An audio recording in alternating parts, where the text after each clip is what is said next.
How are we all doing today? So, welcome back to the channel, and today I've got something that I wasn't really looking forward to reviewing, to be honest. Um, Especially if the general opinion of people that have experienced it is anything to go by. But I try and be objective and give everything a chance. There's no way I was buying a bottle of it, but I do have a carded sample. Sauvage or Forte.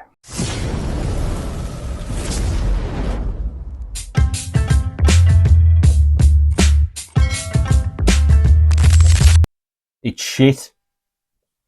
See you guys next time.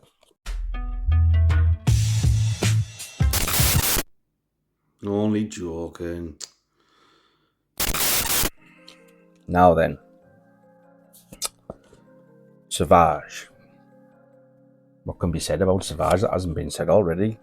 You know, people are a bit tired of it now, and especially in Fragcon, it gets dogged a bit because it's super popular. Oh, I'm sorry. I'm sorry that I'm so successful and everybody wants a piece of me. You know what I mean? Like, come on, grow up a bit, man. Like, you can't deny that it's been an absolute monumental release. Paved the way for for other fragrances to be released. Some will say, what about Bleu de Chanel? If it wasn't for Bleu de Chanel, there'd be no Sauvage. I don't know about that, but I think Sauvage, it is what it is. It's a monster in terms of sales. It's just it's like Mount Rushmore, isn't it? Really, it is the top of the line when it comes to the impact that it's had on Fragcom and sales especially. So if you're not aware, the previous 4 releases before this thing were perfumed by the master perfumer Francois Demarchi, or Demarchi, however you pronounce it, and his legacy speaks for itself. But he was at Dior for a while, and yeah, you know what I mean. What I think to put on your CV. Yeah, so Francois Demarchi and Dior part company, and then they bring in Francis Kurkdjian of MFK, the Voldemort of the perfume world. Some say it's Quentin Bish. I think it's more him. I see him as a sinister character. I'm just joking. But yeah, so how do you take off after that? How do you come in and you're like, right, Francis, so Francois done all this, and what a legacy. Yeah, like here we are, the Sauvage line. We want you to add to it. Now, I don't know if that's what they've said, or if he said, no, I want my first thing to be in addition to the Sauvage line. I don't know how that's gone down. But what in the world does somebody think? And Dior are to blame for this too, right? You're going to add to the Sauvage line. Elixir, how do you top that? All right, okay. Let's do a water-based fragrance. Because they've been really popular, haven't they, in the past? What? A chrome, is it Polaris or something? Have you tried that? Have you tried the milky goodness of that? Awful. Awful.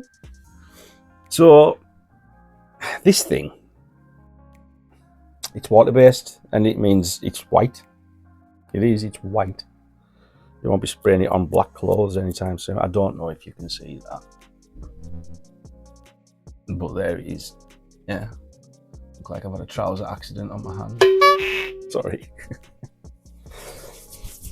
Does it smell bad? Sorry, I know you shouldn't rub it in, but I just don't want it sticking. No, it doesn't smell bad. It doesn't smell bad at all. Does it smell good? It smells okay. Does it smell like a fragrance? Sort of. I mean, it says parfum concentration. I don't know about the level of oils in this really, but it doesn't mention that anywhere on there. But I don't like this. I'll tell you why I don't like it. It's not that I don't like change and that, you know, how dare they do a water-based fragrance, but I feel like this is something you would layer with. This isn't your final application before you leave the house. It doesn't radiate. It's weak as piss. And it's just like, yeah, like I say, it doesn't smell bad, but after about, so here we go, right?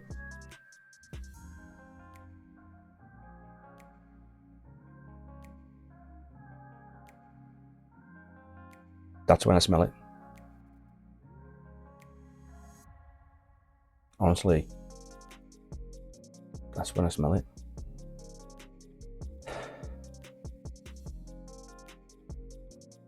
And it doesn't get any better. It really doesn't. It does last a long time though. Like after 4 or 5 hours plus, you know, you'll go in and you'll still smell it. But what good is it if it doesn't radiate any further than that from your skin? I just think that it would maybe be a nicer. It doesn't even smell like Sauvage for a start. It just smells like soapy clean and a little bit dark.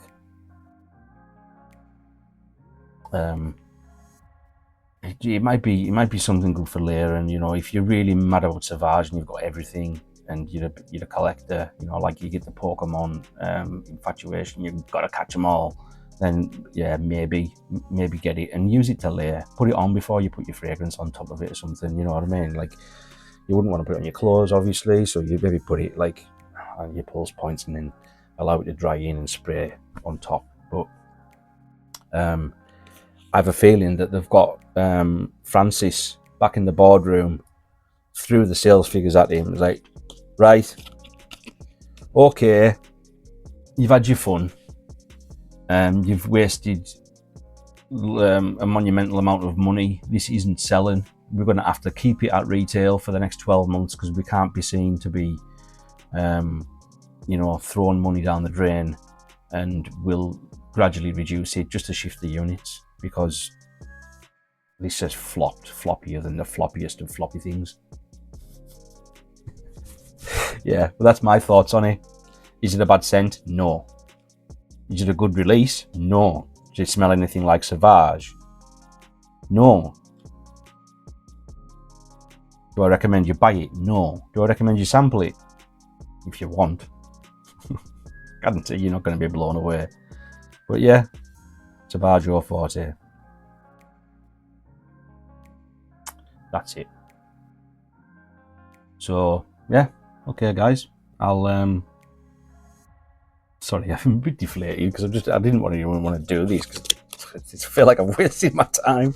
But I suppose maybe some of you out there were going to blind buy it, and I don't advocate you do that at all. But yeah, there you go. My thoughts on the fragrance. So that'll about do it for this episode, guys. Thanks for tuning in. I just wanted to make sure that none of you go out here and blind buy this monstrosity. If you like it, you like it, rock it. You know what I mean? It's just, whoa, shocked by this thing. So, you know, I'll see you next time, guys. Don't forget, like, comment, subscribe, and take care. Look after yourselves. Stay fresh, and I'll see you again.